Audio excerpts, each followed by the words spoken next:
My name's Albert. My pronouns are he, his, and I studied economics at the U of O, and I graduated in 2021.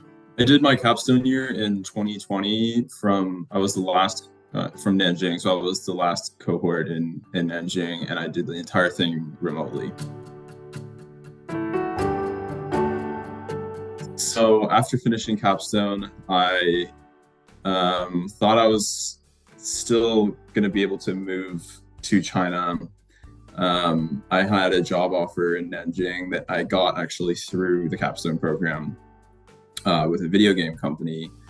And then it didn't pan out, obviously, because of COVID restrictions. And so I started exploring other options. I applied at the Johns Hopkins Nanjing Center. So Johns Hopkins School of Advanced International Studies, they have a campus in Nanjing. That's the Hopkins Nanjing Center.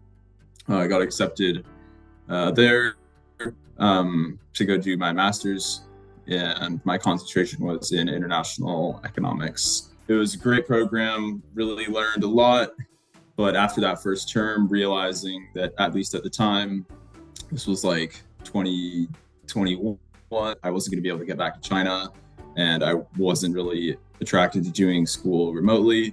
So I dropped out of grad school and moved to Seattle and started selling houses to Chinese people. So I worked with like exclusively Chinese buyers and sellers. All my colleagues were also native language Chinese speakers. So it was a really interesting language environment, in Seattle. Through that whole time, I was applying for jobs. I worked at a consulting company out of Beijing for a little while. Really got my interest in using my language skills. And that brought me to Los Angeles, where I now work for a company that specializes kind of in that research area. Well, I would start by saying that I think a lot of Flagship students will totally come to a point where they're considering grad school, especially if they're interested in a career in international relations, maybe doing business with multinational companies. But I would also advise new graduates to reconsider, going to grad school straight out of undergrad. The capstone program left me feeling really prepared to, apply to graduate schools in China. I went with the Hopkins Nanjing Center, because when you graduate from that program with a master's degree, you get both a master's from Nanjing University and also from Johns Hopkins. So it's accredited fully both in the US and China. But I was also accepted on full ride scholarship to Shanghai Jiaotong University and also Fudan University. The bottom line, the moral of the story, is that the Flagship program definitely prepares you to, pursue higher education in China, whether it be just from the application process to, sitting with interview panels in speaking in Mandarin, in the case of the Hopkins Nanjing Center, producing a lot of written work in Mandarin. So I think for many people, there's a natural kind of progression from capstone to a program like the Hopkins Nanjing Center. I love capstone, or just the Flagship program in capstone, because it can do a lot for someone's language ability. For example, for myself, I didn't actually start learning Mandarin until 2017, the fall of 2017, and by the end of my capstone year, at the time it was like the top level, and so it looks really great on a resume. It gets you into grad school admissions. Like, you need at least a HSK 5 if you're going to go to grad school in China. But for work, at least, for the Seattle job, sitting down in a panel interview and speaking exclusively Mandarin, even for a job based out of Seattle, the United States, being able to speak Mandarin with a high degree of fluency and being able to comfortably communicate in professional settings with clients, and also on the back end with your colleagues and your boss, right? I mean, there's there's no comparable feeling to having a talk about your performance with your boss in Mandarin. Just being able to speak Chinese was huge for getting, a job where speaking Chinese was obviously kind of a prerequisite.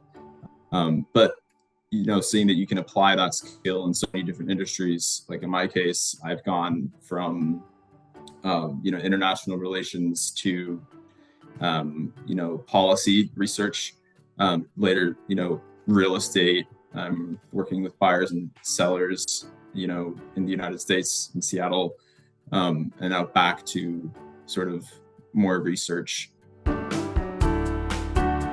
It's a critical year because for many people like myself who've spent like every summer going to China and maybe didn't have prior internship experience, that you're pushed in that, first or second half of the capstone year to find an internship.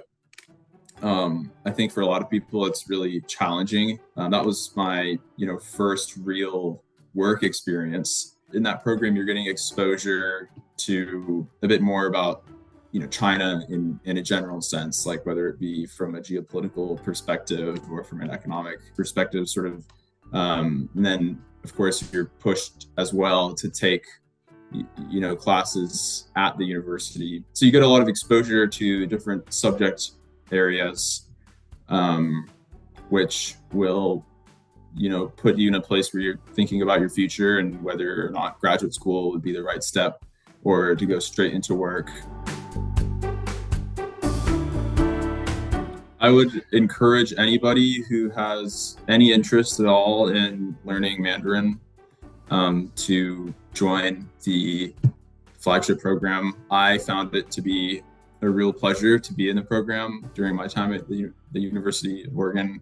I didn't really feel like it added a lot to my plate. In any case, you definitely don't have to get a degree in Chinese to do the Flagship program. I don't have a degree in Chinese.